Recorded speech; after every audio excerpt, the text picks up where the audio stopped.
بسم اللہ الرحمن الرحیم. میں حضرت ہی کی بات سے پہلے 2 ہفتے پہلے اہل کلام میں ایسی ہی سیرت خاتم الانبیاء کی مجلس ہوئی تھی تو حضرت ہی کی بات کر رہا تھا. اب بھی نئی بات کرتا ہوں کیونکہ نئی بات بولنا اصل چیز ہے. بڑوں کی باتیں وہی باتیں بار بار بولنا ہے. حضرت فرمائے تھے کہ آج ہمارے بچوں کو ہمیں صحیح معنی میں فرما بردار بنانا ہے تو 3 کام کرنا ہے. سیرت النبی، سورت النبی، صلوات علی النبی. ایک تو ہے اللہ کے نبی صلی اللہ علیہ وسلم کی سیرت کو ہمیں زیادہ بتانا. اللہ کے نبی صلی اللہ علیہ وسلم کیسے تھے. تو میں گزشتہ جمعہ اس سے پہلے بھی گزشتہ 2 اتوار کے دن ایک کتاب ہے شمائل ترمذی میں تقریباً 50 پر ایک باب باندھ کر اللہ کے نبی صلی اللہ علیہ وسلم کی زندگی کی ایک گوشت جو ہے صحابہ کرام بیان کی. اس میں ہمیں جتنا ہو سکے آج جو ہے ہمارے بچوں کو فلمی ہیرو کے بارے میں، کرکٹ کے بارے میں، فٹ بال کے بارے میں ہونے کے سکون ان لوگوں کے ہمیں آئیڈیل بناتے ہیں. نبی صلی اللہ علیہ وسلم کی سیرت کے بارے میں ہمیں معلوم نہیں. نبی صلی اللہ علیہ وسلم کتنے زیادہ طاقتور بھی تھے. رکانہ رضی اللہ تعالیٰ بہت بڑے پہلوان، ان کو جو ہے پچھاڑتے ہیں. تو نبی صلی اللہ علیہ وسلم کی سیرت اور نبی صلی اللہ علیہ وسلم کی صورت، نبی صلی اللہ علیہ وسلم کے داڑھی کو کیسے تھے، نبی صلی اللہ علیہ وسلم کیسا چلتے تھے، یہ صورت اور سیرت. اور درود، جتنا ہو سکے ہمیں درود پڑھیں. درود کے بارے میں علامہ ابن قیم رحمۃ اللہ علیہ کتاب لکھے ہیں، تقریباً 40 اس میں فوائد بیان کی. اللہ درود، خوب درود پڑھیں. ہر درد کی دوا ہے صلی علی محمد، تعویذ سے ہر بلا ہے صلی علی محمد. درود شریف ایک ایسا عمل ہے جو اللہ کرتے ہیں. اللہ نماز نہیں پڑھتے، اللہ روزہ نہیں رکھتے، اللہ زکات نہیں دیتے، اللہ حج نہیں کرتے، لیکن اللہ درود بھیجتے ہیں. ان اللہ و ملائکتہ یصلون علی النبی. درود ایک عمل ایسا ہے جو اللہ خود کرتے ہیں. دوسری کوئی سی عبادت بھی اللہ نہیں کرتے. نماز تو ہم اللہ کے لیے پڑھتے ہیں، روزہ بھی ہم اللہ کے لیے رکھتے ہیں، اس کا ثواب زیادہ ہے، اس میں اخلاص سے کرتے ہیں، ہمیں کچھ بدلہ ہوتا ہے. لیکن اللہ روزہ نہیں رکھتے، اللہ حج بھی نہیں کرتے، اللہ زکات، اللہ درود پڑھتے ہیں، درود بھیجتے ہیں اللہ کے نبی صلی اللہ علیہ وسلم. لہذا ہم خوب درود پڑھیں.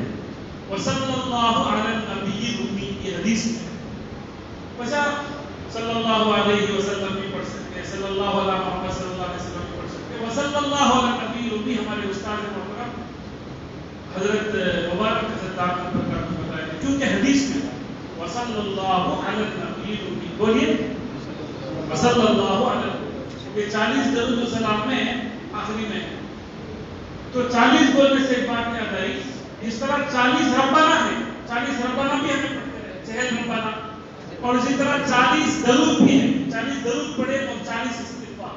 یہ 3 بھی انشاءاللہ میں ہمارے مولانا آصف صاحب سے انشاءاللہ بولتا ہوں، 4 بھی وہ انشاءاللہ زراعت کر کے سب انشاءاللہ بانٹیں گے. 40 ہے، 60 ربانہ، 60 درود و سلام، 60 استغفار بھی، 60 استغفار، وہ بھی نبوی استغفار. اللہ کے نبی صلی اللہ علیہ وسلم جو بولے یہ ہم قرآن کو سنتے ہیں. تو یہ ہمیں نا جس طرح ہمیں فضائل اعمال پڑھتے ہیں، منتخب حدیث پڑھتے ہیں، اس کے ساتھ ساتھ یہ بھی ہمیں اپنے زندگیوں میں معمول کرنا ہے. 60 ربانہ اور 60 درود و سلام اور 60 استغفار کریں گے انشاءاللہ. اور نبی صلی اللہ علیہ وسلم کی سیرت کو بھی اپنانا ہے، سورت کو بھی اپنانا ہے، شریعت کو بھی بولتے ہیں. 4 چیز: سورت النبی، سیرت النبی، صلوات النبی، شریعت النبی. نبی صلی اللہ علیہ وسلم کا کیا غم تھا، نبی صلی اللہ علیہ وسلم سے ہمیں محبت کرنا، عشق کرنا، محبت کے ساتھ دعا کرتے رہنا، نبی صلی اللہ علیہ وسلم پر درود پڑھتے رہنا. نبی صلی اللہ علیہ وسلم پر ہم اتنا درود پڑھیں گے بہت فائدہ، کئی فائدے ہیں درود کے. ہمارے پورے پریشانیاں دور ہو جائیں گے. مرتے وقت جو ہے سکرات کی حالت میں ہمارا چہرہ اللہ کا نورانی ہونا چاہیے. اس لیے ہمیں نبی صلی اللہ علیہ وسلم کے اس وقت نبی صلی اللہ علیہ وسلم کی ذات پر، نبی صلی اللہ علیہ وسلم کے ناموس پر، نبی صلی اللہ علیہ وسلم کی کتاب پر، سب پر حملہ ہو رہا ہے. مستقل سازشیں ہو رہی ہیں. ایک سازش امریکہ سے، ایک سازش لندن سے. امریکہ کی جو سازش ہے وہ ارشاد خلیفہ کی سازش، لندن سے جو سازش ہے وہ قادیانی کی سازش. 2 سازشیں چل رہی ہیں. ابھی میں اس سے پہلے بتایا تھا چند دن پہلے کہ سلمان صاحب بجنوری آئے تھے آ کر بولے تھے کہ مصر میں جو انبیاء کی سرزمین ہے وہاں مستقل کئی ایپیسوڈ آ گئے ہیں، 200 ایپیسوڈ، اس میں فصیح عربی کے ذریعے سے قرآن اور اللہ کے نبی صلی اللہ علیہ وسلم کے بارے میں خلاف بیان ہے۔ نبی صلی اللہ علیہ وسلم کے خلاف فصیح عربی، وہ بھی مصر کی زمین میں فصیح عربی میں نبی صلی اللہ علیہ وسلم کے خلاف، نبی صلی اللہ علیہ وسلم کی ذات کے بارے میں شکوک اور قرآن کے بارے میں اس طرح سازشیں ہو رہی ہیں۔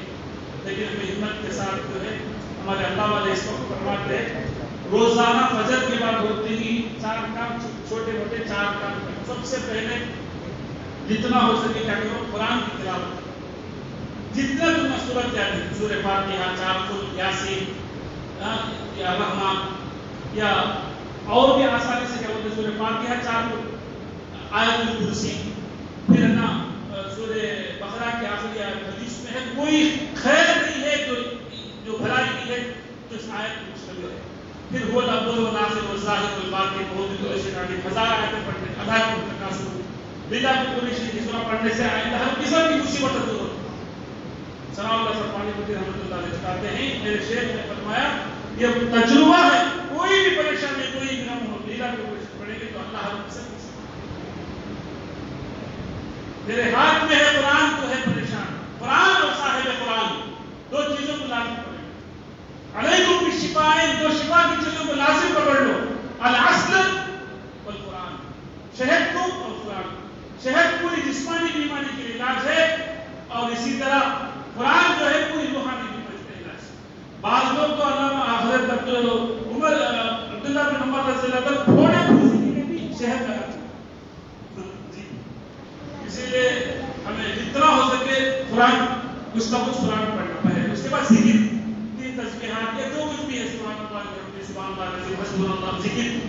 پھر ہمیں کیا کرنا، حقوق العباد، حقوق اللہ کی ادائیگی کی فکر کرنا۔ اس کے بعد خوب توبہ استغفار کر کے رو رو کی دعا کرنا، پھر مشروط دعاؤں کا اہتمام کرنا، پھر 4 رکعت اشراق کی نماز پڑھنا، 6 اس کے بعد استغفار، یہ صدقہ خیرات کرنا، یہ 7 چیزیں روزانہ ہمیں کریں انشاءاللہ۔ کبھی بھی کوئی بھی حالت ہو، صبح میں رہے تو نماز آخری میں پڑھنا پڑے گا، فجر نماز کے بعد نہیں، دوسرے وقت میں رہے تو پہلے 2 رکعت نماز پڑھو، نماز پڑھو، اس کے بعد قرآن پڑھو، اس کے بعد ذکر کرو، اس کے بعد ہمارے حقوق اللہ، حقوق العباد کی ادائیگی کی فکر کرو، خوب توبہ استغفار کرو، مشکوک دعاؤں کا اہتمام کرو، اور 1 روپے 2 روپے صدقہ کرو۔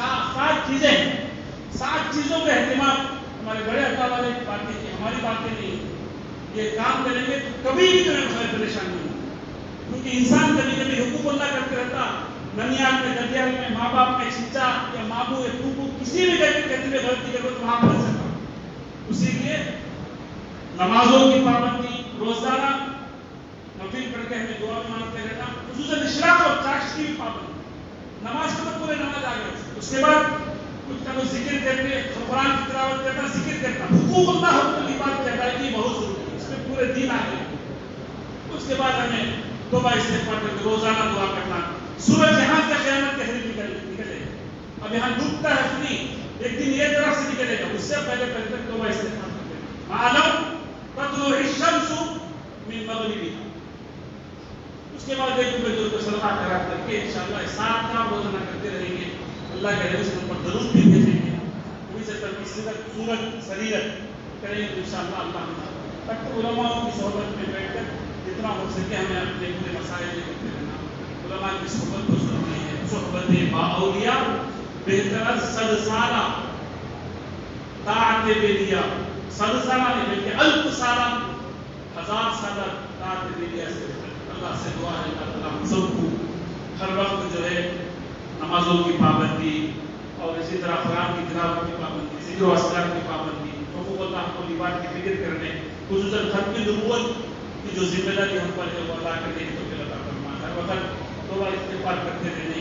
ہر وقت دین کے کام کرتے رہنے، ڈرتے رہنے، روتے رہنے اور اللہ سے مانگتے رہنے، بڑوں کی باتیں مانگتے